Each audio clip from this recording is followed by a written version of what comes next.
Welcome. This is Real Empowerment. I am Daniel Ratcliffe. And I'm Rebecca Michael.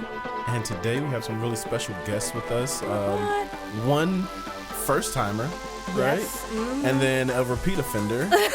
Yes. We just can't, she just can't stay away. Yeah, we can't shake her. I know. Yeah. But that's okay. Nor would you want to. Yeah, exactly. We would not want to. Exactly. But yeah, so today we have with us Brock, which I don't remember your last name because I'm a horrible host. The last name is Ernst. Yes. Ernst. I will never forget that. And then Marsha Unruh with us today. We're gonna do Hello. We're gonna do a VIC update. So the last time we talked about VIC was earlier this year. Well, by the time you hear this, it'll be probably March of 2020. So almost a year we haven't had an update on VIC, and things have changed. Great things. Yes. Expanding. Yes. So I'll talk about that. Yes, we'll get there. So I guess we can start with growth if you want and where you are now. Because before you were in only maybe 10 counties or no, in 10 maybe counties 5 if okay. that. Yeah. And now we're in 12. Woohoo! That's a huge increase. So I'll talk a little bit about the program. So it's Veteran in Charge. It is veteran-directed care, and it's a VA-funded program for veterans who need help in their home, and they need to stay in their home and community, and they don't want to end up in a nursing home or assisted living. They want to live out their lives at home. And so veteran-directed care, or the Veteran in Charge program, as it's referred to at the Independence Center, is really about veterans directing their care. I want to hire my spouse, my son, my daughter, my good friend to help me with activities of daily living, whether that is bathing, dressing, eating, maybe some mobility transferring issues, or even transportation to medical appointments or what have you, cooking a meal, those kinds of things. Sure. And that does not replace any benefits the veteran is currently receiving. I think that's really key to mention because it doesn't affect the stipend they might get from the VA. Sure. The only thing it replaces is if they're receiving home health care. Okay. So veteran chooses how they want to live and who they want to provide that care. And I think last time we were here, we were in maybe 5 counties, and now we're in 12. Nice. So we are out to the Kansas border. Kit Carson, Lincoln, and Cheyenne just started out there. And then we go to Elbert County, Douglas, Park, Teller, Custer, Fremont, Huerfano, Pueblo, and El Paso. That should be 12. Wow. That's amazing. Then now and then the VA needs some extra help out of Jeffco, Jefferson County, Arapahoe County, and so we're working with a lot of the veterans who have ALS or spinal cord injury out of those counties. Wow. It's huge. Yeah. So how many vets do you have? How many vets are you providing care for right now? Right now, 115. Wow. Definitely an expansion of where you guys were when you first came in to talk to us. Yeah. That's amazing. It hasn't even been a year yet, has it? Mm-mm. I think it's apropos to mention that the growth happened after my hiring. Yes, I have to mention that as well. So when did Brock start? Let's dig into that. Brock, when did you join this group? I joined in April of this year. 2019. Yes. Nice. Yes. And what is your current position? One of the veteran coaches. Nice. So there's 4 vet coaches There's right now? 4 veteran coaches. Wow. And we have one who takes on a little of a coordinator role to oversee some of the work that the vet coaches do. Gotcha. Nice. And Holland, who has come in and talked to us a number of times, is also part of your team. Yes. What does she do? She's a quality support specialist because the VA is a lot of red tape and a ton of paperwork. And so she makes sure that we have all our ducks in a row as far as documentation is concerned. She also helps with billing too. The paper boss is really total sounds paper like boss. what she is. Yes. Stickler. Have you had to have conversations about what she expects from your files, Brock? Or Yeah, all the time. Emphasis on the quality. yeah, what are you doing? This is how you do this. I can see her just really, being direct about it, but also being her very Holland self, which is just very. I like her compassionate and nervous kind. laugh. I know, me too. I love it. Yes. When she gets nervous, she does this little laugh. I can't even do it. Yes. What's up, Holland? Yeah. But yeah. So, Brock, how did you find this position at the Independence Center? What was that process like? Well, I wasn't looking for a job at the time. I'm medically retired from the United States Army, so I was just kind of chilling at home. And my oldest daughter was looking for a job, and we got on the internet, and the first thing that popped up was the Independence Center veteran coach. And I looked at it, and I was like, that sounds kind of cool. So I applied for it, and now I have a job and I'm employed. It doesn't get much better than that. Like, Yeah. it's pretty awesome. But I got to tell you a story. So he was the last one that I phone screened. And I had already had I think I had phone screened maybe 10 people. I was going to bring in these folks. I already had them scheduled. I thought, I got to go through with it. Right. And so it was sort of a done deal that I wasn't even going to bring You were him on in. the bottom of the for a list, physical the bottom of the interview. stack, Brock. And then about, I don't know, maybe 15 seconds in, I thought, man, I really like this guy. And I thought we had a really good conversation. And then I put him forward to the team because I don't do the final interview. Sure. And so the team brought in the folks that I wanted them to interview, and they picked Brock. And so Nice. I offered him the job over the phone, and then maybe a couple days later said, "Hey, should we have a cup of coffee so I can Should I recognize meet you face to face? and you can recognize me when we see each other?" And that's kind of how it started. You gotta love it. You're like, That's pretty oh cool. yeah, maybe I should actually see you. Yeah, probably a good thing. Yeah, It doesn't matter. so that we don't look like strangers when we're meeting for the first time at Right. work on your first day. And the very first day that he worked, we had a statewide collaboration meeting with veteran-directed care, where we had the VAs from Cheyenne and Denver and Salt Lake City and all of our partners. And that Wow. was his Happy first day. very first There day. you go. Very first day. A lot of Threw fun. him into the fire. Yeah, Lot of fun. exactly. So, so before you got to the Independence Center, you had mentioned that you were medically retired from the U.S. Army. So, how long were you in the Army, and what did you do? And I was in for 12 years. I had a few different jobs. But the one that was consistent, one thing I did consistently throughout my Army career was from the first day to the last day, I was a paratrooper. And that's probably my most proud thing that, I mean, it's cool to tell people that you're a medic or, yeah, whatever. But, yeah, I jumped out of airplanes. yeah, for you 12 willingly years. threw your body Yeah. out of an airplane. Yeah, and so that was that's and pretty trusted that your that nylon parachute was awesome. going That to that open. piece of fabric was going to hold all of this. and get me safely to the Yeah. ground. Yeah. So I did both static line and free fall. Static line is you're connected to the bird. It's 8 to 1,500 feet. Mm-hmm. Free fall is more of your skydiving Yeah. type thing. So Woof. It's pretty I awesome. don't know if I could do that. How are your knees? That's what I was going to ask. Exactly. well, I don't walk upstairs very well or Yeah. down them. So I'm sure. there was some sacrifice, but it was. I mean, Yeah. I got paid to jump out of an airplane. It's pretty cool. I mean, people pay a lot of money to do that for fun. I got paid to do it. So Yeah, exactly. You're like, sure, I'll jump out of that plane Yeah. if you pay me. And they did. I did. So yeah, it was So pretty kids that are listening, you can grow up and be something. you know, And get you paid to do it. can, and get paid to do it. You can grow up and jump out of a plane and get paid to do it. Just be aware that, Yeah. that when you come down to the ground and your legs are supposed to catch you, your knees likely will be trashed. Before you pass that recruiting table, think about this: flipping burgers or jumping out of a plane. Yes. Really think about that. I think I'll choose jumping out of a plane. Yeah. Yeah. How would that work for being blind? Easy. You don't have to see anything. Right. Well, This thing does open by itself at some point, right? true. But then do you know when the ground is about to It doesn't smack matter. you? You can feel it. Yeah, you can actually hear it. Yeah. That's Yeah, true. it sounds like it's getting a little closer. Your body knows when it's coming. When you get that feeling in your stomach where you feel like you're about to lose control of your bowels, Yeah. the ground is close. Yeah. Body parts start to tense up. That's good to know. I still don't think I want to try it. I'm good. I think it'll be pretty cool. Yeah. We'll video you doing it. How about we say we did and don't? Yeah, we can say we did and not do it. Oh my goodness. But Brock has actually done it, so he can legitimately say Yeah. it. But us, not so much. Right.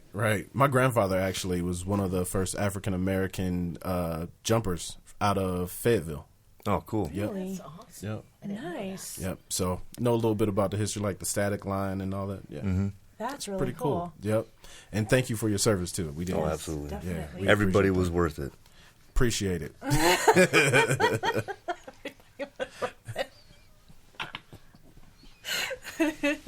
We really appreciate that. Thank you.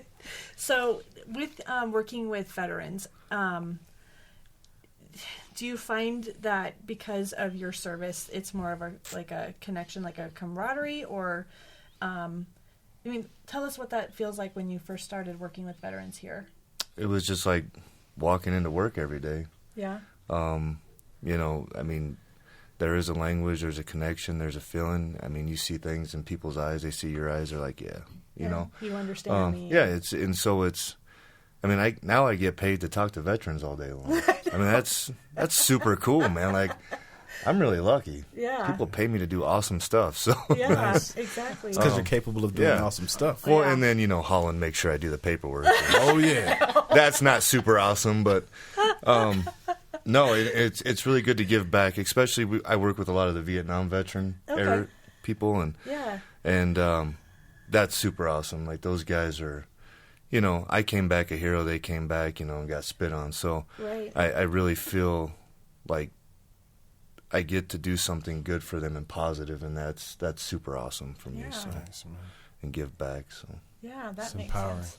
Yeah. Yeah, my dad is a Vietnam era veteran, so he paid people. So his job was to make sure that you got paid. Mm-hmm. And he's like, I'm glad I wasn't infantry, but I also understood that if I didn't pay the checks on time, then families who are depending on the soldiers' funds to live while they were out fighting was really going to impact them. So his perspective is a little bit different because he wasn't in Vietnam, but he understood the importance of his role to ensure that the soldiers aren't worrying about their families and making sure that those bills get paid. But it's really, you're right. When you look at the history of the Vietnam veterans and when they came back, that was not a really great homecoming for them. Right. And they struggled still. Still to this day, there's a lot of struggle to get them the services that they need. But when you think about, I wasn't treated any kind of good way when I came back. Mm-hmm. Why am I going to trust that the VA is going to take care of me? Yeah. And the cool thing about the veteran coaches is that you guys get to kind of be that PR, I guess, for the VA and go, this is a program that they decided that they wanted to create and it's needed. So we're going to come and invest time into you. I'm going to check in with you. I'm going to make sure that you have what you need. Yeah. We're going to connect you with services that are going to help you live your life. So definitely. it's an amazing program. It's exciting to see what happens when someone gets connected to the Veteran in Charge program. Mm-hmm. It's really cool. And most of our veterans are Vietnam era. Okay. And what we find too, though, is you need to ask someone, have you ever served in the military? Not necessarily, are you a veteran? Right. Because some of them don't consider themselves veterans. Right. Because they didn't fight in the war. They were only there for a year or two. Right. You're still a veteran, and you still can get VA benefits. Right. And then trying to convince them to go to the VA and get those benefits can be really It's a whole nother complicated. struggle. And so we really encourage people to do it because there's just so much out there Right. that they could receive and so much support. Right. And it's really cool to see that as the VIC program through the Independence Center has grown, that more veterans are being touched by it. And then it further expands the program in other states. Yeah. Yes. So with the growth of VIC here in our catchment, in our community, what other communities have reached out to you to learn more or to develop their programs? All over the United States. We work with the Administration on Community Living out of D.C., Okay. and they partnered with the VA to do this program, to actually implement the program and design it. And I did a webinar for them the other day, and we had 220 centers for independent living from around the United States listening in. Amazing. And from that webinar, 80 CILs Centers for Independent Living, actually reached out to ACL and said, we want to do this program. We want to develop it. We want it in our community. It's amazing. And so we're working on some stuff on our website to help people with that. But I also do a lot of one-on-one work. I recently did some work with all of the Florida Centers for Independent Living that are interested in bringing that program on. And a lot of them are skeptical about working with the VA. Sure. Or, how do we get paid? How does that work? How do we get referrals? Is this really needed in our community? And just kind of going through that process and talking with them is really helpful. Right. But I've worked with folks from California, Florida, Vermont, D.C., Virginia, Idaho, Ohio, all over. And they're interested in just working with veterans. Right. That's really key. Right. How was this program created? How was the VIC program created? Where did it begin? With the Independence Center, I think it took about a year. Okay. They worked with the AAA, the Area Agency on Aging, here in the Pikes Peak region. And the AAA decided they didn't want to do it. They just couldn't front the money for the program. And so the Independence Center stepped up and said, shoot, we'll do it. Why not? Right. And so they had to go through a readiness review, a lot of red tape, a lot of paperwork, detailing how this program would look. And then once they got that done, they just sat and waited for the VA to do the final approval. They brought me in.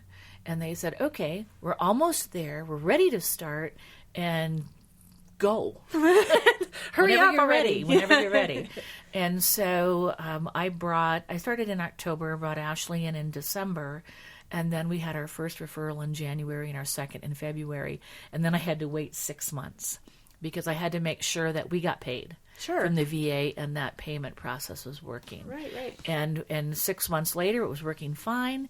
And I said, we're good to go. And they gave me 30 referrals. Oh. And we jumped through hoops to get everybody enrolled and have been kind of rolling nonstop since. Right. Nice. And we have had your other vet coaches come in and talk about, their work and we've actually had a couple of veterans come in that work within the VIC program with coaches and it's amazing that when you talk to them about their service and how proud they are, and then there's this period of time where they got out of the service and they're kind of trying to figure themselves out, and they're also disabled and they're just trying to live life and they don't know how to do that. And the concern for anybody who is disabled is, where am I gonna be stuck in an institution because I can't take care of myself? Right. And we deal with that within our disability community all the time. But the Veteran in Charge program really focuses on keeping them in their home and what supports can come around them to maintain that, which is just remarkable because it's not going to impact the money that they get from the VA. So That's it's correct. Not coming out of their pay so they can take care of their families. It's something additional that's going to keep them home. It's just another service. Yeah. That's really and great. what we find a lot of times too, our family members come out and they're quitting their job because they're helping their veteran at home and they're not getting paid, so that income isn't coming in. And in this case, a veteran could hire that family member and they could get paid to take care of the veteran. Right. And then we have the other half that say, I'm not doing this anymore. No more. I want to go back to work, but let me hire somebody to come in and help you. Or the veteran can hire somebody to come in and help. And they go through that process of hiring and doing some interviews. They do their own hiring and firing and training. It is veteran directed. That's amazing. Yeah. So it's really not. Here's your CNA for the day. Nope, not at all. Teach them how to take care of you. It's really find someone Yeah. that will be consistent. And we can help with that too. If somebody doesn't have, a family member or a friend or knows of anybody that would take care of them, we can help find that person too. Sure. Nice. That is so cool. Yeah. Well, so let's recap since we did an update. You are now in 12 counties in Colorado, and your training resource reach has gone across the country. Yes. You've added another coach to this mix, which is always fun. Yes. And Brock seems to fit in pretty well. I think most know days, the group. most days, yeah. I know the group pretty well, so I'm thinking, they picked a good one. So I'm glad that they were able to do that. And so what's next? What's next for the VIC program? Well, we are recently moving under home health. Within the Independence Our Center. home health division at the Independence Center. big. So it'll be working with the home health division to see if we can maybe share some caregivers, see how we can support each other. So the transition's going to be really interesting for us. I can see a lot of parallels in the work that we do, and I think we could both be very successful at growing this more. And I don't think I want to expand to other counties. you're like, I don't think I can do that anymore. I think I'm about a quarter of the state. I think Yes. that's good for a little bit. We are There's helping out Denver, but it's okay. There's still 44 or 45 counties I think left that you can still conquer. Come on, Marsha. Dream big. I don't know about that.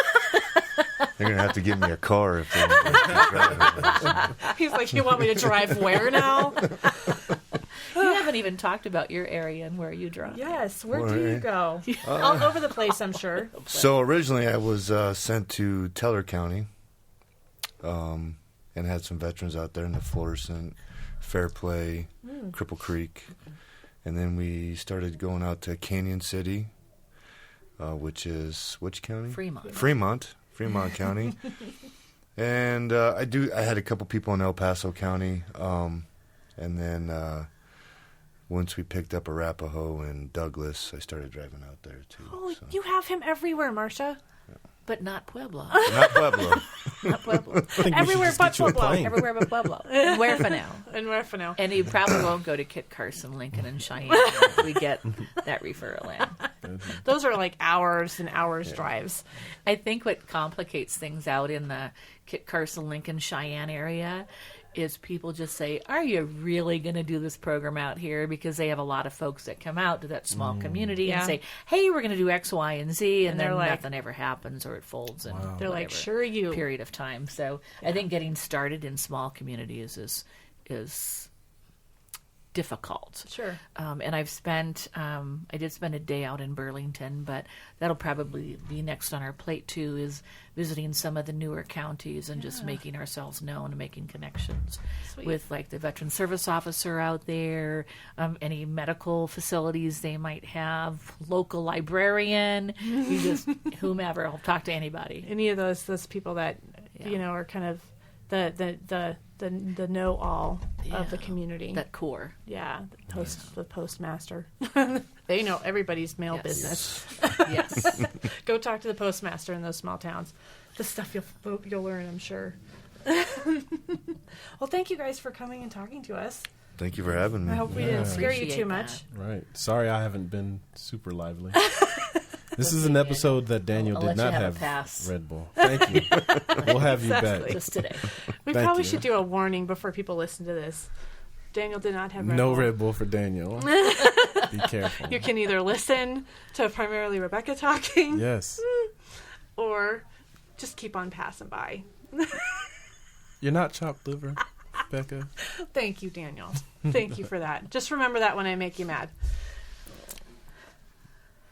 And then we get crickets. I'm Any more remembering. I'm questions? remembering it. I'm remembering it. He's like, I'm putting it in my Rolodex in my Yes. head. We'll cut that section out. No, this is the good stuff. We like the good stuff. Yes. Yeah. So, is there anything before we wrap this up? Is there anything pressing that you guys want to throw out on the table? Anything Any else new we didn't news? cover? How to contact us. Yes. Well, Yeah, Daniel's that's great. about to get that. Yeah. Huge. Yep. Yep. Oh, I'm ready to do Yes, that now. how You can about that? do that now, Hey, Daniel. so Marsha, I'm gonna act like that didn't happen. So Marsha, how can a veteran contact you? So you can call the Independence Center at 719-471-8181 and ask for VIC, which is short for Veteran in Charge. And whoever is a veteran coach or me that's on the phone that day, we'll chat with you. You can also ask for a consult for the program, and that would be a consult for veteran-directed care from your VA primary care physician or your social worker, anybody on your team at the clinic.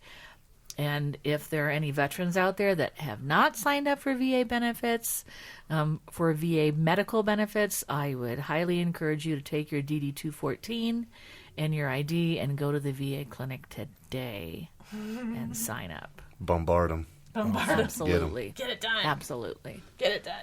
Got you. So if you guys are, if you listeners are really enjoying this podcast and you would like to listen to more podcasts, you can find us on just about every streaming service, whether it be Spotify, Apple.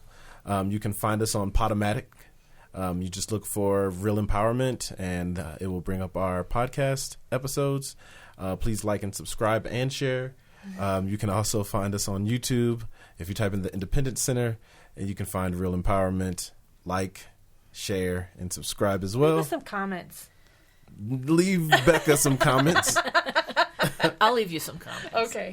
Becca would usually say, hey, come see us. I'm going to say, don't come see us down at the Independence Center. But see us. feel free to give us a nice little postcard. Mail it in. We're at 729 South Tejon here in Colorado Springs. The phone number is 719-471-8181. Even if you're not interested in seeing our beautiful faces and you just want to find out more about the Independence Center, feel free to dial that number and our front desk will definitely help you out. Am I missing something? Oh, you can also find us on our website, www.theindependencecenter.org. You can check out all the cool things that we have going on. Check out our calendar. And some of our episodes are posted on the site as well. Yep. So with that being said, I think we'll go ahead and wrap this up because I need some type of energy. You did a good job. I tried. Yeah, you did. I feel sluggish. That effort was there. Amazing. Yes. You didn't make it look easy, that's for sure. Thanks a lot, Becca. Really appreciate that. I'm Daniel Ratcliffe. I'm Rebecca Michael. And this is Real Empowerment.